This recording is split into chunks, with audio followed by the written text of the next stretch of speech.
Nigeze kugenzura abantu bakurikira Itabaza TV aho baba baherereye mu bice bitandukanye by'isi, nsanga harimo n'abantu bakeya bakurikira baherereye muri Leta Zunze Ubumwe za Amerika, by'umwihariko muri Los Angeles. Ahangaha rero hari kubera inkongi y'umuriro, niyo mpamvu niba udukurikiye uri muri Leta Zunze Ubumwe za Amerika, wari usanzwe uba Los Angeles, ukaba Imana ikikurinze, ndagusuhuje, ndagutashya, ndakwifuriza gukomera. Hanyuma rero wowe udukurikiye uri ahandi, ndagusuhuje kandi nkwifurije ibihe byiza. Bakoze cyane guhitamo Itabaza TV.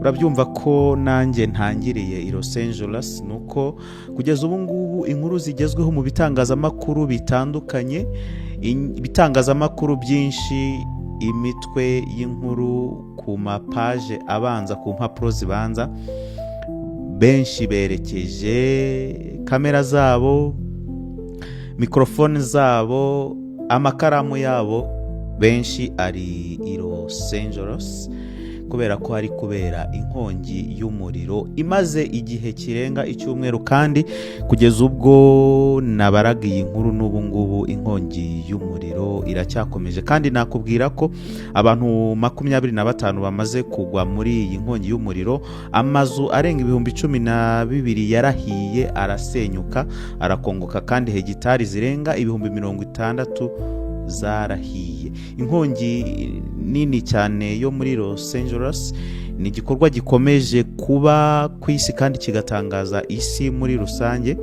ikaba rero ikomeje kwangiza ibice bitandukanye by'uyu mujyi no gutuma abantu benshi batangira kuyivugaho byinshi. Bamwe bakavuga ko iyi ngiyi ari imperuka, abandi bakavuga ko iyi nkongi y'umuriro ari amayobera. Ubwo nk'ubwo ngewe amakuru ndimo kukugezaho ndayakesha CBS News.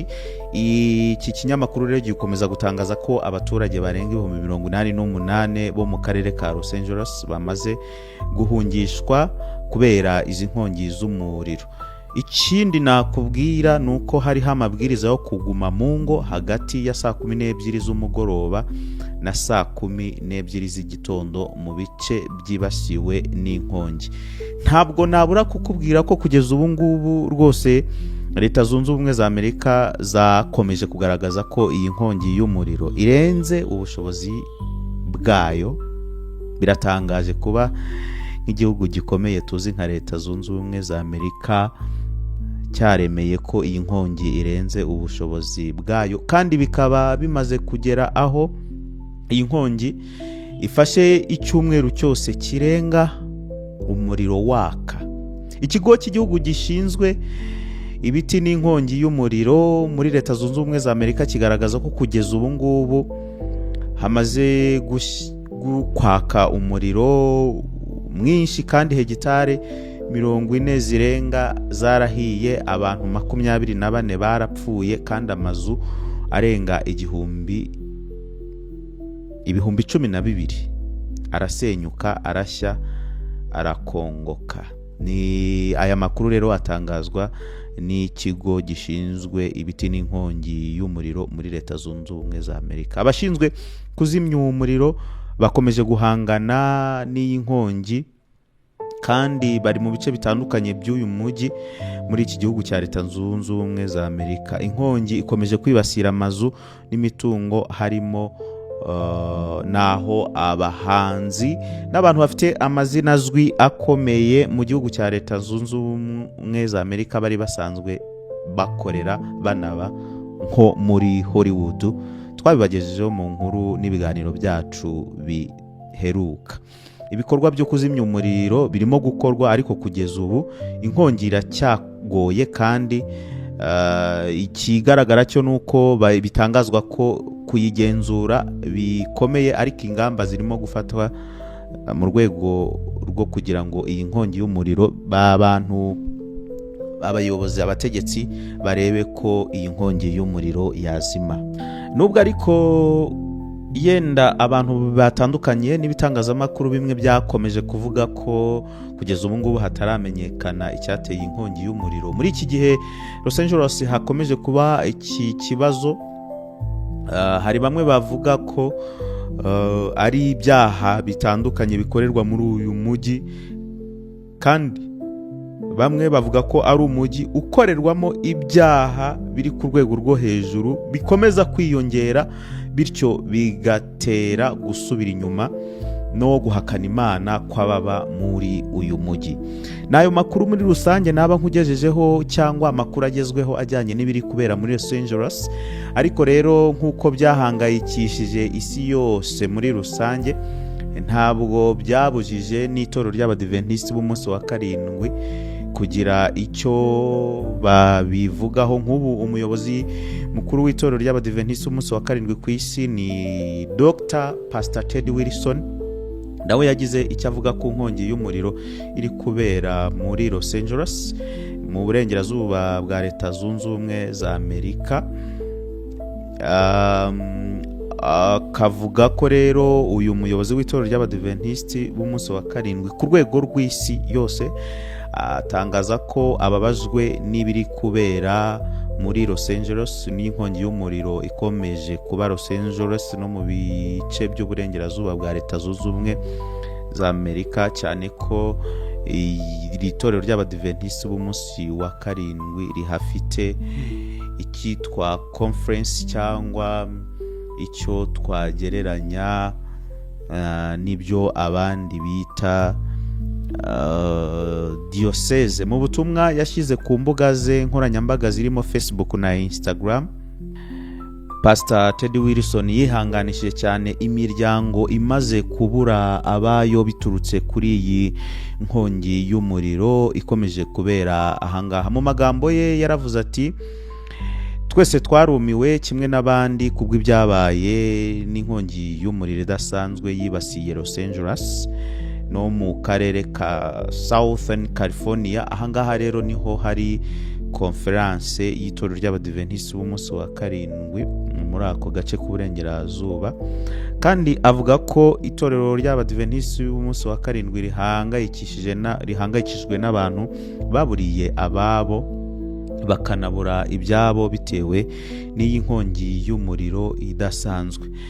Akomeza rero avuga ko iyi nkongi y'umuriro ikomeje kwibasira utu duce two mu burengerazuba bwa Leta Zunze Ubumwe za Amerika yangije byinshi. Mu butumwa bwe akavuga ko yashimye byimazeyo uruhare rw'itorero ry'Abadiventisti b'umunsi wa karindwi, ubwo n'abizera baryo, hamwe n'ubufasha na serivisi abizera bahaye bagenzi babo bahuye n'iki cyago n'iki cyorezo cyo kuba aho bari haribasiwe n'inkongi y'umuriro. Akavuga ati, turashimira ubufasha n'uruhare rw'ibikorwa byo kwita ku bandi byatanzwe n'amatorero atandukanye yo muri Southern California Conference hamwe n'ubuyobozi bw'itorero ry'Abadiventisti b'umunsi wa karindwi muri serivisi batanga, kandi bakomeje no kwitanga batanga ubufasha muri iki gihe cy'icyorezo cy'ibyago byabaye by'inkongi y'umuriro hariya muri California. Pastor Ted Wilson agaragaza ko nubwo ibingibi birimo kuba, ariko ari ibintu bihura neza cyane n'ubuhanuzi bwo muri Bibiliya n'ibitabo by'umwuka w'ubuhanuzi, cyane cyane ubwo n'ibivugwa na Ellen White, kuko ngo bigaragaza ibimenyetso by'ibihe bya nyuma, ibihe by'imperuka, kandi ibingibi akaba ari ibintu bibanziriza kugaruka kwa Yesu. Agasaba rero abizera b'itorero ry'Abadiventisti b'umunsi wa karindwi hirya no hino ku isi gusenga no gukomeza gusabira n'abahuye n'iki kiza, ariko by'umwihariko bakarusha kunozaho imibereho yabo bitegura kugaruka kwa Yesu Kristo. Ati, ibi n'ibindi bintu bimeze nk'ibi ngibi byigeze kuba no mu minsi ibanza, bigaragaza ubukana bw'ibyo twabwiwe kera mu buhanuzi ko bizaba mbere y'uko Kristo agaruka bwa kabiri ku isi. Pastor Ted Wilson akongera avuga ko basaba imiryango itandukanye hirya no hino y'Abadiventisti ku isi kwifatanya nawe gusenga kandi basabira abahuye n'ibi byago b'abizera bo muri Los Angeles, ariko atari bo gusa ahubwo n'abandi bantu bari batuye ahangaha. Pastor Ted Wilson rero avuga ko nubwo izi nkongi z'umuriro zakomeje kwibasira uyu mujyi no kwangiza byinshi, itorero ry'Abadventiste b'umunsi wa karindwi rikomeje gutanga ubufasha butandukanye, haba mu masengesho no mu bikorwa bifatika birimo kwita ku bahura n'ibi byorezo n'akaga, birimo cyane nko kwita ku buzima bw'abantu bahuye n'ibi byorezo. Abategetsi bakomeje gusaba abaturage gukurikiza amabwiriza yo kwirinda n'amabwiriza yo kwihuta bagahunga igihe bibaye ngombwa. Yenda nsoza ku byo Pastor Ted Wilson yavuze mbere yuko gato tureba ese ibyo yavuze bimwe biboneka mu bitabo by'umwuka w'ubuhanuzi byahanuwe yenda no muri Bibiliya ni ibihe. Nuko yenda ikindi ntabura kukubwira ruko itorero ry'Abadventiste umunsi wa karindwi rikomeje gahunda yo gufasha abatuye muri iki gice bahuye n'ibiza byo kuba barahuye inkongi y'umuriro binyuze mu masengesho hamwe no kubaha ubufasha bw'ibigiye bitandukanye byo gufasha ubuzima bwabo. Mbere yuko nkugezaho bimwe mu byahanuwe by'uko imijyi nk'iyi ngiyi igomba guhura n'umuriro mbere yuko Yesu Kristo agaruka ku isi, reka nguhe urugero rw'umujyi umwe wo muri Bibiliya wigeze kurimburwa, uvugwa muri Bibiliya wigeze kurimburwa n'Imana iharimbuye ihohereje umuriro w'amazuku. Uze gufata Bibiliya yawe, yaba ntagatifu, yaba iyera, yaba ijambo ry'Imana, ubisome mu Itangiriro igice cya 19. Uraza kubyumva ku buryo burambuye, ariko reka nkubwiremo amagambo make mpereye ku murongo wa 15. Afite umutwe w'amagambo uvuga ngo abamarayika bakura Loti Sodomu, Imana iraharimbura. Nuko bukeye mu gitondo bamarayika batera Loti umwete bati, haguruka ujyane n'umugore wawe n'abakobwa bawe bombi bari hano kugira ngo utarimburwa mu gihano cy'umudugudu. Maze azaririye abo bagabo bafata ukuboko kwe n'uko umugore we n'abakobwa be bombi Uwiteka amubabariye, baramusohora bamushyira inyuma y'uwo mudugudu. Maze bakuramo umwe muri bo aravuga ati, hunga udapfa, turebe inyuma. Nturebe inyuma kandi ntutinde, utararangiza iki kibaya, hungira ku musozi utarimbuka. Loti arababwira ati, bye kuba bityo mwami, ndakwinginze, dore umugaragu wawe nkugiriyeho umugisha, kandi ugwije imbabazi zawe ungiriye. Ubwo ukijije ubugingo bwanjye, sinahunga ngo ngere kuri uriya musozi icyo cyago kitaramfata ngo mpfe. Dore uriya mudugudu niwo uri bugufi bwo guhungiraho kandi ni muto. Reka nkuhungireho ubugingo bwanjye bukire. Nturora ko ari muto? Aramusubiza ati, dore ku byo uvuze ndakwemereye kutarimbura umudugudu uvuze. Ihute uhungireyo, kuko ari ntacyo mbasha gukora utaragerayo. Nicyo cyatumye uwo mudugudu witwa Sowari. Loti agera i Sowari izuba rirashe, maze Uwiteka agusha kuri Sodomu n'i Gomora amazuku n'umuriro bivuye ku Uwiteka mu ijuru. Mu butumwa bwiza bwa Yesu bwanditswe na Matayo mu gice cya 24 handitse ko umunsi umwe Yesu yigeze gusohoka mu rusengero, maze akigenda abigishwa be baramusanga, baramwegera rwose bashaka kumwereka imyubakire myiza y'urusengero rw'i Yerusalemu. Arababwira ati, ntimurebe ibi byose? Ndababwira ukuri yuko aha hatazasigara ibuye rigeretse ku rindi ritajugunywe hasi. Abigishwa baratangara. Ariko noneho yicaye ku musozi wa Elayono, abigishwa bazaho ari biherereye baramubaza bati, none se tubwire, ibyo bizaba ryari? N'ikimenyetso cyo kuza kwawe n'icy'imperuka y'isi ni iki? Yesu arabasubiza ati, mwirinde hatagira umuntu ubayobya, kuko benshi bazaza biyita izina ryanjye bati ni jye Kristo. Bazayobya benshi. Muzumva iby'intambara n'impuha z'intambara, mwirinde mudahagarika imitima, kuko ibyo bitazabura kubaho, ariko imperuka izaba itaraza. ati kandi ishyanga rizatera irindi shyanga n'ubwami buzatera ubundi bwami, yewe kandi hazabaho inzara n'ibishyitsi hamwe na hamwe, ariko ibyo byose bizaba ari itangiriro ryo kuramukwa. Ubwo bazabagambanira ngo mubabazwe, ndetse bazabica, muzangwa n'amahanga yose abahora izina ryanjye. Nibwo benshi bazasubira inyuma,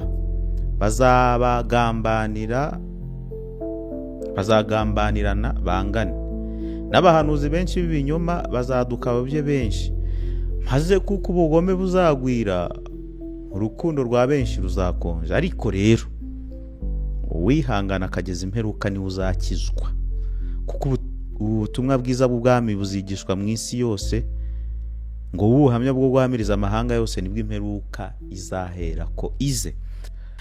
Mu gitabo cy'umubwiriza mu gice cya mbere hari amagambo y'umubwiriza mwene Dawidi, umwami utuye i Yerusalemu.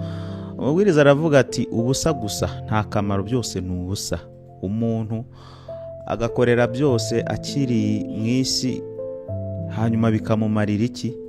Abo ku ngoma imwe barashira, hakaza abo ku yindi, ariko isi ihoraho iteka. Izuba naryo rirasa rikarenga, rikihutira gusubira aho rirasira. Umuyaga uhuha werekeye ikusi, ugahindukira ikasikasi, uhora unyuramo mu rugendo rwawo, kandi ugaruka kuzenguruka mu nzira zawo. Inzuzi zose zisuka mu nyanja, nyamara inyanja ntiyuzura. Aho inzuzi zinyura niho zisubira zinyura.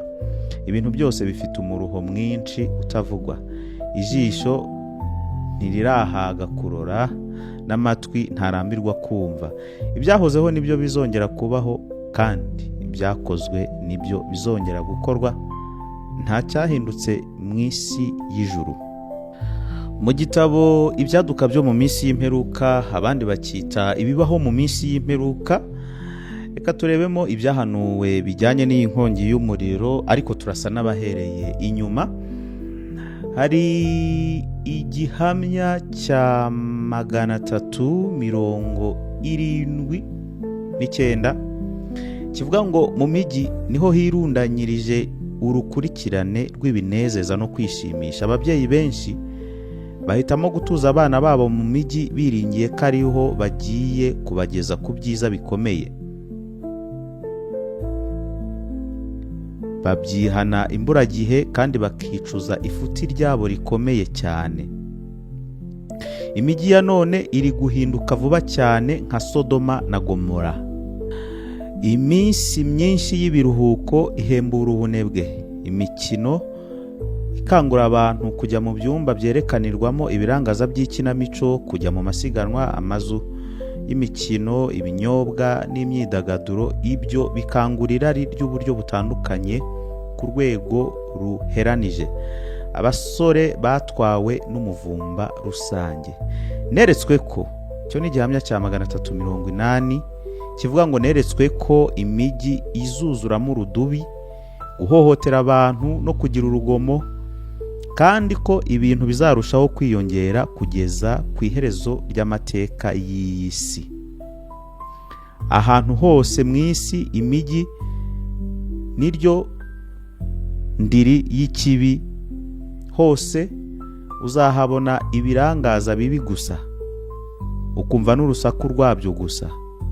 Hose hakwirakwiye ibikangurira ry'umubiri n'ibitera abantu gusesagura. Ibyago biri hafi gusukwa ku migi. 382 ibintu biteye ubwoba bizahungabanya isi, kandi inyubako za cyami zubatswe hatanzwe byinshi, byanze bikunze zizahinduka ibirundo by'imisaka. 383 igihe ikiganza cy'uburinzi bw'Imana kizakurwaho, umurimbuzi azatangira umurimo we. Ubwo nibwo amahano akomeye cyane azisuka ku migi yacu. Imana iri guha abatuye isi imiburo nk'inkongi y'umuriro ya Chicago, London n'iya New York. iherezo riri bugufi, kandi muri buri mujyi wose bidatinze ugiye gukozwa hirya no hino. Hazabaho urujijo mu mijyi yose. Ikigomba kunyeganyezwa cyose kizanyeganyezwa, kandi nta na gake tuzi ku bigiye kubaho. Ibyago bizaba bingana n'urugero rwo gukiranirwa kw'abantu ndetse n'umucyo w'ukuri bazaba barakiriye. Ellen White mu magambo ye bwite aravuga ati, neretswe amazu ahenze bihebuje yabonwaga nk'atahangarwa n'inkongi y'umuriro, maze nk'uko Sodomu yarimbukiye mu birimo by'umuriro wo guhora k'Uwiteka, uko niko izo nyubako z'ibitabashwa zizahinduka umuyonga. Inyubako z'inzibutso zishyeshyenga ubuhanga bw'abakomeye bo mu isi zizahinduka ivu imbere y'uko kurimbuka guheruka kwisuka ku isi. 389 mu gitabo ibyaduka byo mu minsi y'imperuka, icyo gihamya kiravuga ngo Imana iri gukura umwuka wayo mu mijyi ikiranirwa yamaze guhinduka nk'iyo mu isi yo mu gihe cya Nowa, ndetse nk'i Sodoma n'i Gomora. Inyubako zihenze, imyubakire yakoranywe ubuhanga butangaje bizatsembwaho mu buryo butunguranye mu gihe Uwiteka azababona ko ba nyirazo barengeje imbibi z'imbabazi. Kurimburwa n'umuriro kw'amazu akomeye yasaga n'atashoborwa n'inkongi y'umuriro ni ikimenyetso kigaragaza ko bidatinze imfatiro z'isi zizahinduka ubuvungukira. Ni byinshi Ellen White avuga ku bijyanye n'imijyi, ariko by'umwihariko reka dusimbukire ku gihamya cya 395 turebe ibijyanye na Chicago hamwe na Los Angeles by'umwihariko, aho avuga ati, amapica y'ibigiye kuba vuba ahangaha mu mijyi, ku mujyi wa Chicago ndetse no mu yindi mijyi minini nayo anyuzwa imbere yanjye. Mu gihe gusuzugura Imana kw'iyo mijyi kwiyongera n'umwuka w'Uwiteka akigendera, imiyaga irimburana za serwakira irashega. Inyubako zikomeye zizasenywa n'umuriro n'umutingito w'isi. 396 agakomeza avuga ati, nyuma y'igihe runaka nongera kubona ko kubaka amazu manini mu mijyi nka Chicago, ndetse n'uko abizera bacu bahamagarirwa kugira uruhare mu mitungo yo kubaka ayo mazu, ndetse mbona ko no kurimbuka kwayo guheruka kuri twe cyaba ari icyigisho. Ntitugomba gushora umutungo wacu mwinshi w'amafaranga ngo tubone amazu akomeye mu mujyi wa Chicago cyangwa mu wundi mujyi uwo ari wo wose, keretse imigambi y'Imana yemeye ko dukingurira inzira kandi ikatwereka neza ko tugomba gushora imitungo mu kubaka cyangwa kugura amazu akenewe mu murimo wo gutanga umuburo. Umuburo usutyo nawuhawe ku byerekeye no kubaka amazu mu mujyi wa Los Angeles. Inshuro nyinshi neretswe ko tutagomba gushora imitungo mu kubaka amazu ahenze yo mu mijyi minini. Nk'uko nabikubwiye mu gusoma ibijyanye n'ibi bihamya, twahereye inyuma tuza imbere. Reka noneho tujye tunasoreza ku gihamya cya 322 kivuga ibyerekeranye no kuva mu mijyi. 322 Ellen White yaranditse ati, musohoke mu mijyi bwangu uko bishoboka, kandi mugura akarima gato muzashobora kugira ubusitani aho abana banyu bazashobora kubona igikuriro cy'indabyo no kuzigiraho ibyigisho byo kwiyoroshya no kwera. Musohoke mu mijyi nibwo butumwa bwanjye muri iki gihe. Mumenye neza mudashidikanya ko ubwoko bwacu bwahamagariwe gutura mu birometero byinshi uvuye mu mijyi minini. Murebye uko umujyi wa San Francisco umeze ubu, byagira icyo bibwira intekerezo z'ubwenge bwanyu no kubereka ko ari ngombwa kuva mu mijyi minini. Uwiteka arahamagarira ubwoko bwe kwimukira hanze y'imijyi, bitewe n'uko ku isaha mutazi umuriro n'imvura y'amabuye bizava mu kirere byisuke kuri iyo mijyi. kugendererwa kw'iyo migi bizaba bingana n'icyaha cyabyo. Mu gihe umujyi uzaba usenyutse, ishyanga ryacu ntirikwiriye kubibona nk'aho ari ibintu byoroheje, ngo bibwire ko baramutse babonye igihe kibaguye neza ko nabo ubwabo bakwiyubakira amazu muri uwo mujyi w'umusaka. Abashaka gusobanukirwa n'ibyo bintu bakwiriye gusoma mu gice cya 11 cy'ibyahishuwe. Musome buri murongo maze mumenye ibigiye gutungura imijyi. Musome kandi ipica y'ibigaragazwa mu gice cya 18 cy'ico gitabo cy'ibyahishuwe. Ababyeyi b'abagabo n'abagore bifitiye akarima gato n'inzi bakwiriye, abo baba ari abami n'abamikazi. Ndabakeje, murakabaho. Nitwa Sami Celestin. Ukomeze kugira ibihe byiza.